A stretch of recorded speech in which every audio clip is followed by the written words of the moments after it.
Hello दोस्तों, नमस्कार। मैं वीरेंद्र पटेल आप सभी लोगों का विद्या एग्रीकल्चर एकेडमी के यूट्यूब चैनल पर स्वागत करता हूं।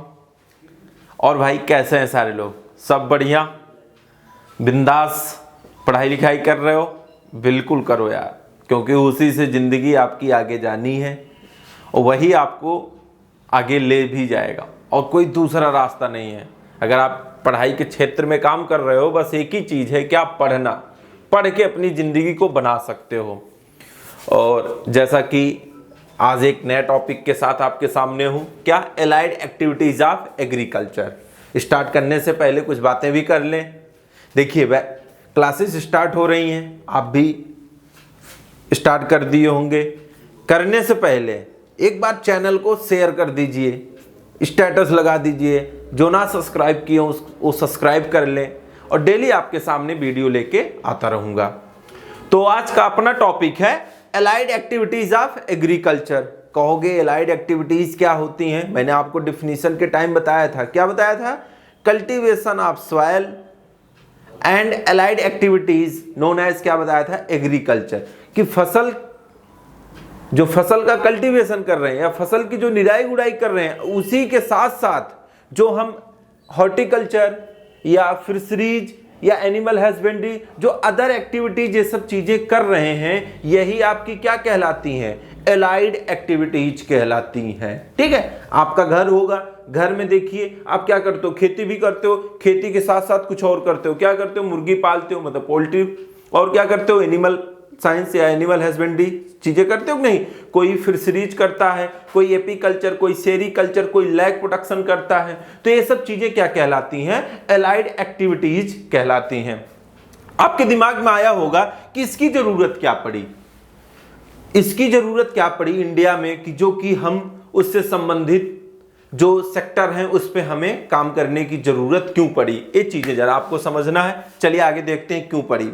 देखिए, जैसे कि इंडिया के जो लोग होते हैं किस पे डिपेंडेंट है? एग्रीकल्चर पे। लगभग 50%, 48 to 50% जो हमारी पॉपुलेशन है वो किस पे डिपेंड है? इस एग्रीकल्चर पे डिपेंडेड है। ये सब चीजें आप जानते होंगे। ठीक है, चलिए आगे देखते हैं। कितना? 48 to 50% जो पॉपुलेशन है किस पे डिपेंडेंट है? एग्रीकल्चर पे। अब भाई एग्रीकल्चर का मतलब एक ही चीज थोड़ा होता, क्रॉप प्रोडक्शन कर लीजिए, क्रॉप कल्टीवेशन कर लीजिए। ठीक है, हाँ आप कर भी सकते हैं, लेकिन करने के लिए आपको क्या जरूरत होगी? लैंड की जरूरत होगी कि नहीं? और भारत में जानते ही हो लैंड की कितनी कमी है। एवरेज लैंड होल्डिंग कितनी है? 1.08 हेक्टेयर पर पर्सन है। ठीक है, इतना कम लैंड में कैसे आप सारी जिंदगी जी सकते हो? नहीं जी सकते हो। ठीक है, तो भाई जब हमारे पास खेती की कमी है, लगभग 82.6% अपने यहां कौन से फार्मर हैं? स्मॉल और मार्जिनल, जिनके पास लगभग 1 हेक्टेयर से कम लैंड है या कम भूमि है। बात समझ गए कि नहीं? अब हमें अपनी दिनचर्या को चलाने के लिए हम क्या करेंगे? कुछ और करेंगे। क्यों? क्योंकि हमारे पास इतनी खेती है नहीं या इतना हमारे पास लैंड है नहीं कि उस पर हम खेती करके अपने दिनचर्या को अच्छे से रख सकते हैं। अब जब नहीं है तो हम क्या करेंगे? कहीं से और व्यवस्था करेंगे। जैसे मान लो आपको 15 रुपए की जरूरत है, आप कोई बिजनेस कर रहे हो, उससे 10 रुपए आप कमा लिए हो। अब आपके पास 5 रुपए की कमी है, उस 5 रुपए को लाने के लिए कुछ ना कुछ चीजें करोगे कि नहीं करोगे? वही चीज एग्रीकल्चर में भी हुई। क्यों हुई? क्योंकि एक डिपार्टमेंट है, एक एजेंसी है इंडिया की। कौन? NSSO। आप इसका फुल फॉर्म लिख सकते हो, National Sample Survey Organisation. National Sample Survey Organisation एक एजेंसी है इंडिया की, जो ये बताई कि इंडिया के जो फार्मर हैं उनकी जो मंथली इनकम है कितनी है? 6424 रुपए। मतलब आप ऑन एवरेज कितना? 6400 रुपए मान लीजिए, 6400। एक पर्सन की एक महीने की इनकम एवरेज इतनी है इंडिया में एग्रीकल्चर से। अब मान चलिए कि एक साल में कितना हुआ, लगभग 80,000 रुपए। और एक घर में, एक परिवार में कम से कम 5-6 लोग, 4 लोग तो होते ही हैं। अब 5-6 लोगों का खर्चा 80,000 रुपये में हो जाएगा? नहीं होगा। अब जब नहीं होगा तो फार्मर क्या करेगा? कुछ और सोचेगा, खेती के साथ हम कुछ और कर लें। और खेती के साथ वो क्या करता है? पशुपालन कर लेता है, मुर्गी पालन कर लेता है, मछली पालन कर लेता है, सेरीकल्चर मतलब मधुमक्खी पालन कर लेता है, और क्या सेरीकल्चर, क्या शहतूत पालन, जानते हो सिल्क वर्म जो करते हैं, ये सब चीजें करके अपने इनकम को वो बढ़ा लेता है। ठीक है, इसी की जरूरत पड़ी थी कि हम अपने इनकम को बढ़ाने के लिए एलाइड एक्टिविटीज लाए। सरकार भी इस पे फोकस दी, बात समझे कि नहीं, फोकस की। या सरकार ने कहा कि भाई आप मधुमक्खी पालन कर सकते हो, पोल्ट्री फार्म कर सकते हो, देखिए एक एक स्कीम के थ्रू लोन भी मिलता है, जानवरों पे मिलता है कि नहीं। ये सब सरकार ने सोचा कि अगर एलाइड एक्टिविटीज पे काम किया जाएगा तो फार्मर की इनकम क्या होगी? बढ़ जाएगी। इसी सब के बेस पे ये सब चीजें किया गया था। चलिए देखिए, किसी देश की जो इकोनॉमी होती है, ठीक है, इकोनॉमी आती कहां है? ठीक है, कहां कहां से आती है? या तो प्राइमरी सेक्टर से आएगी, या तो सेकेंडरी सेक्टर से आएगी, या तो टर्सरी सेक्टर से आएगी। तो पूछा जाता है कि किसी भी देश की इकोनॉमी के कितने सेक्टर होते हैं? 3 सेक्टर होते हैं। कितने होते हैं? 3। पहला कौन हो गया? प्राइमरी। दूसरा कौन सा हो गया? सेकेंडरी। तीसरा कौन सा हो गया? टर्सरी। ठीक है, तो क्वेश्चन यहां से क्या पूछा जाता है कि किस सेक्टर से सबसे ज्यादा इनकम होती है? तो किस सेक्टर से सबसे ज्यादा इनकम होती है? टर्सरी से। देखिए, हम ही आप हैं या हमारे आपके घर वाले हैं, नौकरी करना पसंद करते हैं कि खेती करना पसंद करते हैं? खेती करना नहीं पसंद करते। क्यों? क्योंकि जानते हैं यहां तो पैसा तो है ही नहीं। लेकिन पैसा सबसे ज्यादा कहां है? यहां पे है, आईटी सेक्टर में है, रिटेल में है, बैंकिंग में है, तो सारे पैसे यहीं से तो आते हैं। सबसे ज्यादा भारत या किसी भी देश को या अपने देश को सबसे ज्यादा पैसा कहां से मिलता है? टर्सरी सेक्टर से मिलता है। तो वो दूसरा सेक्टर कौन सा है जो सबसे ज्यादा इनकम देने वाला है? आपका सेकेंडरी या मैन्युफैक्चरिंग। ठीक है, जैसे कोई प्रोडक्ट आप बना दे रहे हो, गेहूं से आटा बना दे रहे हो, पैडी से राइस बना दे रहे हो, शुगर केन से शुगर बना दे रहे हो, मैन्युफैक्चरिंग कर दे रहे हो कि नहीं। तो अब गन्ना कितने रुपए क्विंटल बिकता है? 300-350 रुपए, 400 रुपए। चीनी देख लीजिए, 40-50 रुपए किलो है कि नहीं। कैसे महंगी हो गई? उसका मैन्युफैक्चरिंग कर दिया गया। गेहूं 20 रुपए किलो मिलता है और आटा 35 रुपए। क्यों? क्योंकि उसका आटा बना दिया गया। चिप्स देखो, आलू से चिप्स बना दिया जाता, टमाटर से सॉस बना दिया जाता, केचप बना दिया जाता है नहीं। तो मैन्युफैक्चरिंग से भी आप पैसा अच्छा खासा कमा सकते हो। जैसे देखिए यहां पे कंस्ट्रक्शन हो गया, बिल्डिंग बना दी जाती है भाई, रॉ मटेरियल सीमेंट, बालू, ईंट, सरिया, सारी व्यवस्था करके क्या किया जाता है? बिल्डिंग बना के अच्छा खासा पैसा उससे भी मिलता है कि नहीं। तो पूछा जाता है सबसे ज्यादा अर्निंग कहां से होती है इनकम की? टर्सरी से, फिर किससे? सेकेंडरी से, फिर प्राइमरी से। एक क्वेश्चन और पूछा जाता है, कौन सा सेक्टर है जिससे कि लोगों को रोजगार सबसे ज्यादा मिलता है? सबसे ज्यादा रोजगार कौन देता है? प्राइमरी देता है। कितना रोजगार देता है? लगभग 48-50%। मैंने आपको पहली क्लास में बताया था, क्या बताया था कि लगभग 50% जनसंख्या किस पे आधारित है? एग्रीकल्चर पे आधारित है। ठीक है, जितने भी रॉ मटेरियल होते हैं वो किस सेक्टर से मिलते हैं? आपके प्राइमरी सेक्टर से मिलते हैं। देखिए सरकार आज के डेट में किस पे ज्यादा ध्यान देती है? प्राइमरी पे ध्यान दे रही है, सेकेंडरी पे, टर्सरी पे, इस पे ज्यादा ध्यान देती है। क्यों? क्योंकि जो इंडिया की जीडीपी होती है, किसी देश की जीडीपी होती है, सबसे ज्यादा जीडीपी कहां से मिलती है? टर्सरी से ही मिलती है। इनकम सबसे ज्यादा यहीं से होती है, इससे बहुत कम होती है। तो सरकार इस पे ध्यान भी नहीं देती है। लेकिन रॉ मटेरियल कौन देता है? सबसे ज्यादा रोजगार कौन देता है? आपका प्राइमरी सेक्टर देता है। इतनी सारी चीजें आप समझ गए होंगे। तो क्वेश्चन पूछा जाता है किसी देश की इकोनॉमी के कितने सेक्टर होते हैं? तो आप क्या कहोगे? 4। तो यही 4 जगह से इनकम मिलती है। कहां से?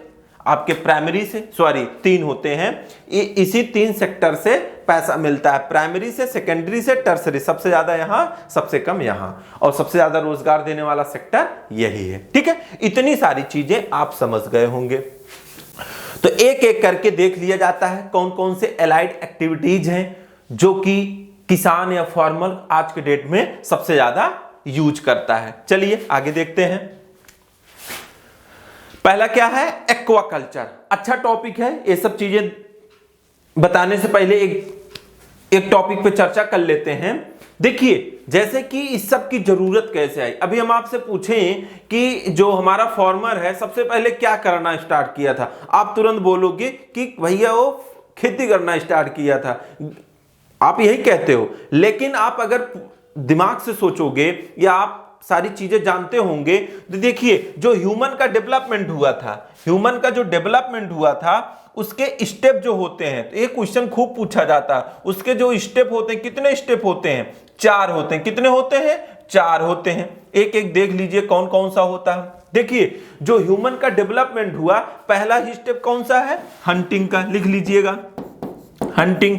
दूसरा क्या है, आप जानते होंगे, सबसे पहले ह्यूमन क्या किया, शिकार करता था, जंगलों में करता था कि नहीं। फिर क्या किया, उसी जंगल में क्या किया, जानवर पालने लगा, उसको क्या कहेंगे, रेजिंग एनिमल कहेंगे। क्या कहेंगे, रेजिंग एनिमल कहेंगे। तो दूसरा स्टेप कौन सा था, रेजिंग। तीसरा क्या था, क्रॉप कल्टीवेशन, क्रॉप कल्टीवेशन, ठीक है। और चौथा क्या था, ट्रेड, मतलब मार्केटिंग या व्यापार।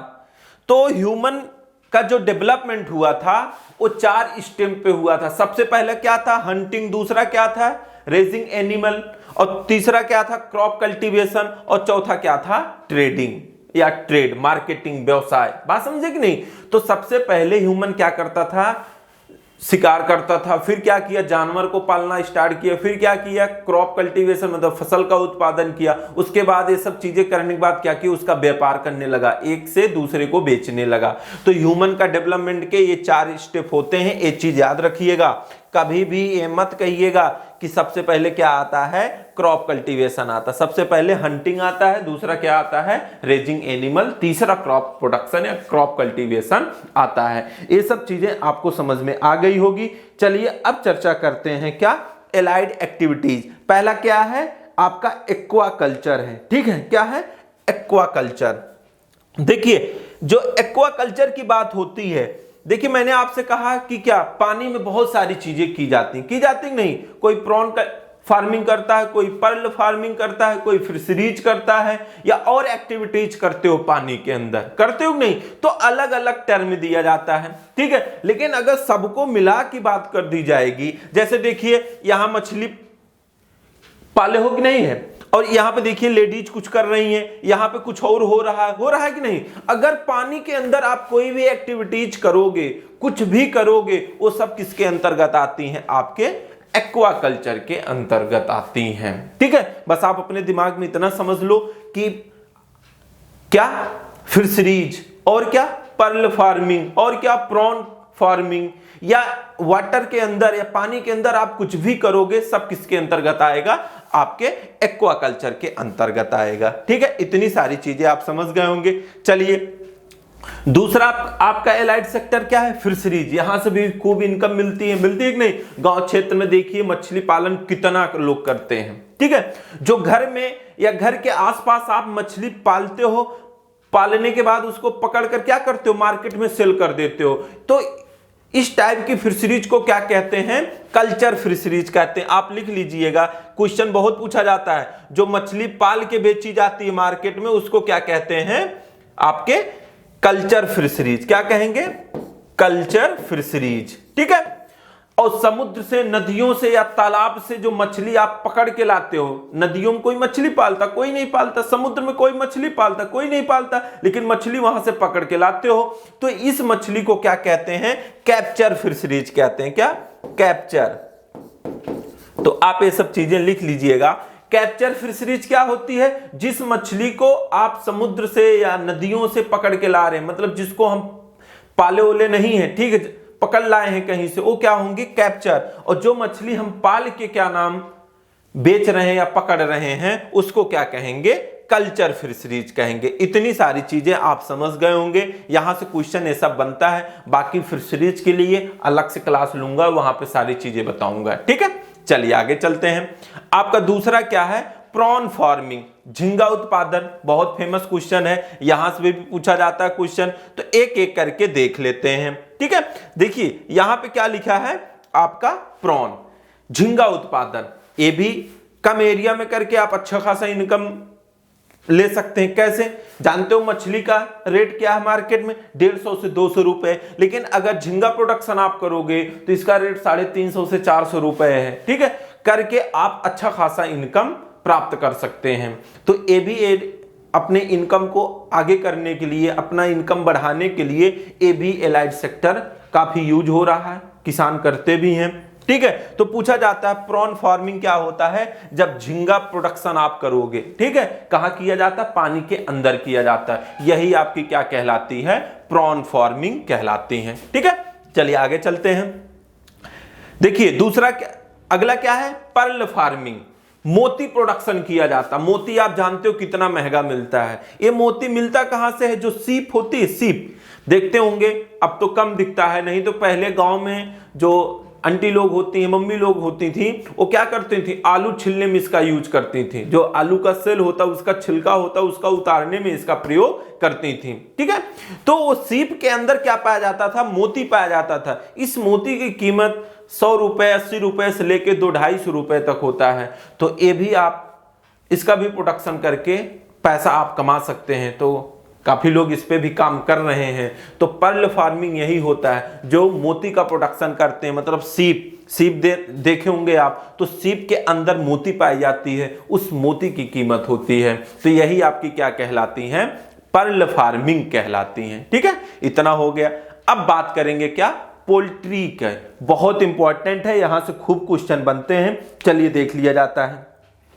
देखिए पोल्ट्री की बात आती है मुर्गी पालन के, तो मुर्गी पालन की बात आएगी, यहां पे 2-3 चीजें बहुत इंपॉर्टेंट है, उस पर पहले चर्चा करेंगे। जैसे देखिए, जैसे कि आप अगर पोल्ट्री फार्म खोल रहे हो तो वहां पे 2-4 चीजों की व्यवस्था आपको अच्छे से करनी पड़ेगी। पहला क्या भाई, टेम्परेचर सही हो। ठीक है, दूसरा क्या, उसके खाने की व्यवस्था, मतलब फीड। तीसरा क्या, एयर, मतलब एयर वहां पे शुद्ध होनी चाहिए। वाटर, तो ये चारों चीज तो हमें आपको भी जरूरत होती है और सबको जरूरत होती है। लेकिन क्वेश्चन पूछा जाता है कि जो पोल्ट्री होती है, जो मुर्गियां होती हैं, इन चारों में सबसे ज्यादा जरूरत क्या होती तो चारों की, मतलब चारों की जरूरत होती है, लेकिन चारों में सबसे ज्यादा किसकी जरूरत होती है, ये क्वेश्चन पूछा जाता है। अगर ऐसे क्वेश्चन आते हैं तो यहां पे आपको ध्यान देने की जरूरत है। चलिए चर्चा करते हैं। जैसे मैंने क्या कहा, टेम्परेचर, फीड, एयर, वाटर, मैंने ये चीज बोला ना। देखिए मुर्गी आप अगर देखे होंगे, पोल्ट्री फार्म हमेशा वो खाती रहती है। ठीक है, तो उसके लिए सबसे ज्यादा जरूरी क्या होता है, फीड। फीड से क्या होता है, उनका वजन बढ़ता है। क्या वजन बढ़ता है। अभी आप 2-4 घंटे इनको राशन ना दीजिए ना, देखोगे इनका वजन कम होने लगेगा। आप देखोगे इनके जो पंखे होते हैं, इनकी जो पंखियां होती हैं वो गिरने लगती हैं। आपको लगता है कि इसको कोई बीमारी हुई है, सर ऐसा कुछ नहीं है। उनको क्या, किस चीज की दिक्कत है, उनको खाना नहीं मिला है 2-4-5 घंटों से। अगर इनको फीड की और खाने की कमी कर दोगे तो इनका वेट लॉस बहुत तेज होता है और इनके पंख गिरने लगते हैं। इस वजह से जो पोल्ट्रियां होती, जो मुर्गी होती हैं, उनको सबसे ज्यादा जरूरत क्या होती है, फीड की। किसकी जरूरत होती है, फीड की। ठीक है, अब देखिए इसी का बच्चा जो होता है उसको क्या बोलते हैं, चूजा बोलते हैं। चूजा जानते हो ना, मुर्गे के बच्चों को क्या कहते हैं, चूजा कहते हैं। तो जो चूजा होते हैं, तो चूजा को भी यही सब चीजें जरूरत होती होगी, टेम्परेचर, फीड, एयर, वाटर होती होगी कि नहीं। तो भैया याद रखिएगा कि इनके चूजों को सबसे ज्यादा जरूरत क्या होती है। ठीक है, सबसे ज्यादा इनको क्या जरूरत होती है, टेम्परेचर। भाई अगर टेम्परेचर थोड़ा सा भी ज्यादा हुआ तो दिक्कत आ जाती है। ठीक है, तो इनके लिए सबसे ज्यादा जरूरी है, सबसे जरूरी फीचर्स क्या है, टेम्परेचर को मेंटेन रखना। क्यों, क्योंकि जो बड़ी मुर्गियां होती हैं उनके अंदर एक फीचर पाया जाता है जिसकी वजह से वो टेम्परेचर को मेंटेन कर लेती हैं। लेकिन जो हमारी चूजे होते हैं, जो हमारी चूजे हैं, उनके अंदर वो फीचर्स नहीं पाई जाती हैं और जिसकी वजह से टेम्परेचर मेंटेन नहीं कर पाती हैं। अगर टेम्परेचर एकाएक परिवर्तन हुआ तो वो क्या हुआ, उनको बीमारी आ गई, वो निपट जाती हैं। ठीक है, ये सब चीजें आप समझना। तो पूछा जाता है वो कौन सा फीचर्स है जो मुर्गियों में पाया जाता है लेकिन इनके बच्चों में नहीं पाया जाता या इनके चूजों में नहीं पाया जाता। तो आप लिख लीजिएगा, थर्मो थर्मोरेगुलेटरी फीचर्स,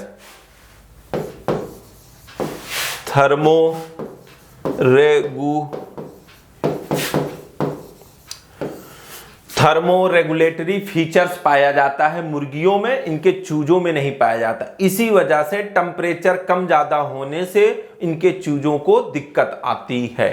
इतना आप समझ गए होंगे। चलिए, मैंने टेम्परेचर की बात कर लिया, फीड की बात कर ली, अब कर लो एयर की बात। एयर भी बहुत जरूरी है। आप देखते होंगे कि जहां पे पोल्ट्री फार्म बना होता है, इनका घर बना होता, जालीदार बना होता। क्यों? क्योंकि यहां पे ना एक गैस बहुत निकलती है, अमोनिया गैस बहुत निकलती है, वो भी कलरलेस होती है, इतना गंध मारती है। आप जहां पे पोल्ट्री फार्म होगा देखिए, अगर उसके बगल से जाते हो ना, बहुत गंध आती है कि नहीं? क्यों आती है? क्योंकि वहां से अमोनिया गैस निकलती है। अगर अमोनिया गैस कहीं बंद कर दोगे, ठीक है, तो मुर्गियां ही मर जाएंगी। इसी वजह से ना खुला बनाया जाता है कि हवा इधर से आए तो इधर निकल जाए, उसी के साथ साथ अमोनिया भी निकल जाती है। ठीक है, अगर चारों तरफ से बंद कर दोगे तो गैस वहीं पर रहेगी, फिर दिक्कत किसको आएगी? उस मुर्गियों को आएगी। बात समझे कि नहीं? तो यहां पे एयर में पूछा जाता है, वेंटिलेशन की जरूरत इनको खूब होती। क्यों होती है? क्योंकि जहां पे ये लोग रहती हैं वहां पे अमोनिया गैस खूब पाई जाती है। ठीक है, ये भी चर्चा कर लिए। तो यही सब क्वेश्चन आता है। बाकी पोल्ट्री तो बड़ा टॉपिक है, इस पे दो तीन लेक्चर आपको लेना पड़ेगा, तब जाके कवर होगा। तो क्वेश्चन बनता है कि फीड किसके लिए जरूरी है? आपके पोल्ट्री के लिए। लेकिन टेम्परेचर किसके लिए इंपॉर्टेंट फीचर्स है? इसके चूजों के लिए। ठीक है, इतनी सारी चीजें आप समझ गए होंगे। अब देखिए, पोल्ट्री के लिए दो क्वेश्चन और बनता है। आप जानते हो कि एक सारी व्यवस्था करके आप पोल्ट्री फार्म खोलते हो, एक किसान फार्मर अपने घर में ही 2 4 5 मुर्गियां पाल लेता कि नहीं? आप देखते होंगे। तो ये दोनों में डिफरेंट क्या है? अगर आप सारी व्यवस्था करके कर रहे हो तो इसको क्या कहेंगे? ऑर्गेनाइज्ड पोल्ट्री फार्म कहेंगे। क्या? ऑर्गेनाइज्ड पोल्ट्री फार्म कहेंगे। जो किसान अपने घर में मुर्गियों को पाल लेता है उसको क्या कहेंगे? अनऑर्गेनाइज्ड पोल्ट्री फार्म कहेंगे। समझ गए कि नहीं? अनऑर्गेनाइज्ड जो फार्मर अपने घर में कर लेता है, बाकी आप साइंटिफिकली करोगे, ठीक है, सारी व्यवस्था से करोगे, सब कुछ वैज्ञानिक विधि से करोगे, ठीक है, वो क्या कहलाएगी? आपकी ऑर्गेनाइज्ड पोल्ट्री फार्म कहलाएगी। तो पोल्ट्री फार्म दो टाइप के होते हैं, एक किसान अपने घर में करता है, एक बाहर करता है सारी व्यवस्था करके। ठीक है, जो सारी व्यवस्था करके करता है तो उसको क्या कहेंगे? ऑर्गेनाइज्ड। जो अपने घर में करोगे उसको क्या कहोगे? अनऑर्गेनाइज्ड। ठीक है, ये भी आपको समझ में आ गई होगी। चलिए आगे देखते हैं। अगला टॉपिक हमारा क्या है? एपीकल्चर। क्या है? एपीकल्चर। एपीकल्चर का मतलब आप समझते होंगे क्या होता है भाई? शहद जानते हो, शहद प्रोडक्शन किया जाता है, या स्टडी ऑफ बी मतलब जानते हो मधुमक्खी। अगर मधुमक्खियों के बारे में आप स्टडी कर रहे हो, या हनी बी प्रोडक्शन के बारे में स्टडी कर रहे हो, तो यही चीजें क्या कहलाती हैं? एपीकल्चर कहलाती हैं। कल्चर लगा है तो किससे लिया गया है? आपके लैटिन वर्ड से लिया गया है। तो बात किए थे क्या? एपीकल्चर। तो मैंने आपको बता दिया कि कैसे क्या होता है। अब देखिए, एपीकल्चर के अंतर्गत कई बी आती हैं, कई मधुमक्खियां आती हैं जो कि हनी प्रोडक्शन करती हैं। जैसे कि जो सबसे ज्यादा करती हैं उसका क्या नाम है? ठीक है, या इंडिया में सबसे ज्यादा होता है प्रोडक्शन, उसका क्या नाम है? जो इंडियन बी है उसका क्या नाम है? तो आपको ये सब चीजें थोड़ा देखना होगा। तो पहले जूलॉजिकल नेम आप लिख लीजिए, किसका? इंडियन बीन का। तो बहुत पूछा जाता है इंडियन बीन का नाम क्या है? एपिस। आप लिख लीजिएगा, क्या है? Apis Serena indica. क्या है? Apis Serena indica. बहुत पूछा जाता है क्वेश्चन कि इंडियन बी का या भारतीय मधुमक्खी का जूलॉजिकल नेम क्या है? ये हो गया। और पूछा जाता है कि फ्रेंडली नेचर की कौन सी होती हैं। ठीक है, अगर वो आपके पास आ जाएंगे, आप उनके पास चले जाओगे तो काटती पीटती नहीं है। ठीक है, और एक ऐसी होती है अगर देख ली तो तुरंत डंक मार देती नहीं। जो डंक मारने वाली होती है वो सबसे ज्यादा हनी प्रोडक्शन करती है। बात समझे कि नहीं? सबसे ज्यादा हनी प्रोडक्शन कौन करती है? जो डंक मारने वाली होती है, वो बड़े खतरनाक होती हैं, मुंह पूरा जानते हो कैसे कर देती हैं, गुब्बारा जैसे कर देती हैं, कर देती हैं नहीं? तो आप उसका जूलॉजिकल नाम लिख सकते हो, क्या होता है? Apis, Apis dorsata, Apis dorsata. और जो ये तो वही है खतरनाक वाली, और जिससे सबसे ज्यादा मधुमक्खी या शहद प्रोडक्शन किया जाता है। देखिए सबसे ज्यादा करती है, दोनों दो क्वेश्चन हो जाता है, वो सबसे ज्यादा करती है, लेकिन अब वही खतरनाक होती है तो उसको लोग पालते ही नहीं है। तो पालते किसको? जो फ्रेंडली नेचर की होती हैं, उससे सबसे ज्यादा शहद उत्पादन किया जाता है। बात समझ गए कि नहीं?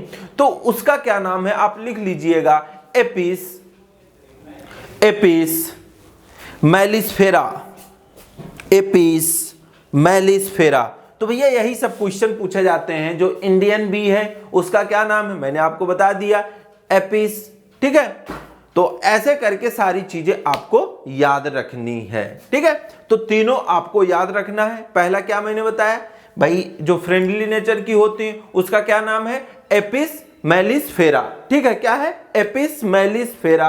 और जो भारतीय वाली है उसका क्या नाम है? Apis cerana indica. ठीक है, ये सब चीजें आप याद रखिएगा, एपिस सरेना इंडिका। और एक जो खतरनाक है तो डॉर्सेट, वो सब चीजें आपको याद होनी चाहिए। तो ये सब चीजें आपको याद हो गई। तो 3 मधुमक्खी है, जो तीनों का जूलॉजिकल नेम आपको याद रखना पड़ेगा। चलिए आगे अगला देखते हैं। अगला क्या है? सेरीकल्चर।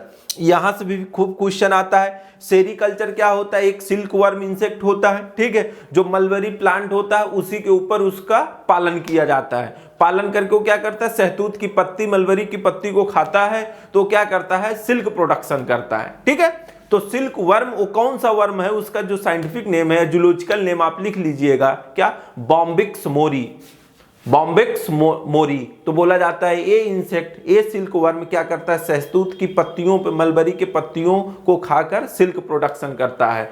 ये सिल्क जानते हो कितना महंगा आता है? सिल्क की साड़ी, बहुत सारे आइटम होते हैं, सिल्क की कुर्ता लोग पहनते हैं, ये काफी महंगा होता है। ठीक है, तो सेरीकल्चर में ही क्या किया जाता है? Study of silk worm and silk production, तो नोन है सेरीकल्चर। कल्चर लगा है किससे लिया गया है? लैटिन वर्ड से लिया गया है। मैंने आपको बता दिया उसका जूलॉजिकल नेम क्या होता है? बॉम्बिक्स मोरी होता है। ठीक है, ये भी आपका क्लियर हो गया। चलिए आगे देखते हैं। डेयरी भैया, यहां से क्वेश्चन आता है, इसके बारे में जरा चर्चा करेंगे। ठीक है, जैसे मैंने आपको क्या बताया, डेयरी, डेयरी आप जानते ही हो। तो भाई डेयरी फार्म होते हैं नहीं, जहां पे आप पशुपालन पालते हो। तो जैसे मैंने आपको बताया था कि इसमें पोल्ट्री में ऑर्गेनाइज्ड और क्या बताया था? अनऑर्गेनाइज्ड, ऐसे यहां पे भी होते हैं। ठीक है, जैसे जो आप कानूनन करते हो, कानूनन गाय या भैंस पाल रहे हो, वो क्या कहलाएगी? ऑर्गेनाइज्ड डेयरी कहलाएगी। और जो घर में अपने पालते हो, 2-4 भैंसियां हो गई, गाय हो गई, बकरियां हो गई, ये सब चीजें जो करते हो, ये क्या हो जाती है? और अनऑर्गेनाइज्ड डेयरी हो गई। क्या? अनऑर्गेनाइज्ड डेयरी हो गई। एक और होती, देखिए आजकल यूपी में तो बहुत हल्का मचा रखे हैं, किसानों की फसल को बर्बाद कर रहे हैं। जानवर झुंड झुंड में खेत को पूरा क्या करते हैं? साफ कर देते हैं। ऐसे भी आप जानवर देखते होंगे शहर में, गांव में तो आजकल खूब है।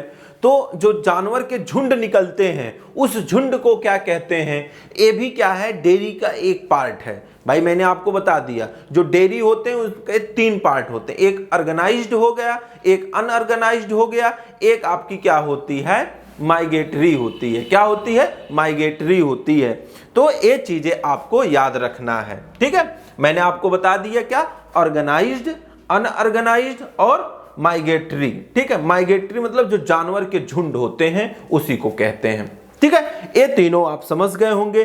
ठीक है, जैसे मैंने आपको क्या बताया कि अनऑर्गेनाइज्ड, क्या मैंने बताया? अनऑर्गेनाइज्ड। तो यहां से भी क्वेश्चन बनता है कि अनऑर्गेनाइज्ड को और क्या कहते हैं। ठीक है, अनऑर्गेनाइज्ड को क्या कहते हैं? Mixed live stock farming. Mixed, आप ये सब चीजें पढ़ सकते हो क्या? Mixed live stock farming. Farming मतलब आप जानते हो, मिक्स्ड लाइव स्टॉक मतलब आप क्रॉपिंग के साथ 2-4 जब गैया भैंसिया आप बांध लोगे, उसी को क्या कहेंगे? मिक्स्ड लाइव स्टॉक फार्मिंग या अनऑर्गेनाइज्ड फार्मिंग कहते हैं, या अनऑर्गेनाइज्ड डेयरी कहते हैं। तो डेयरी के बारे में मैंने आपसे चर्चा कर ली, इससे ज़्यादा क्वेश्चन आपसे नहीं पूछे जाएंगे।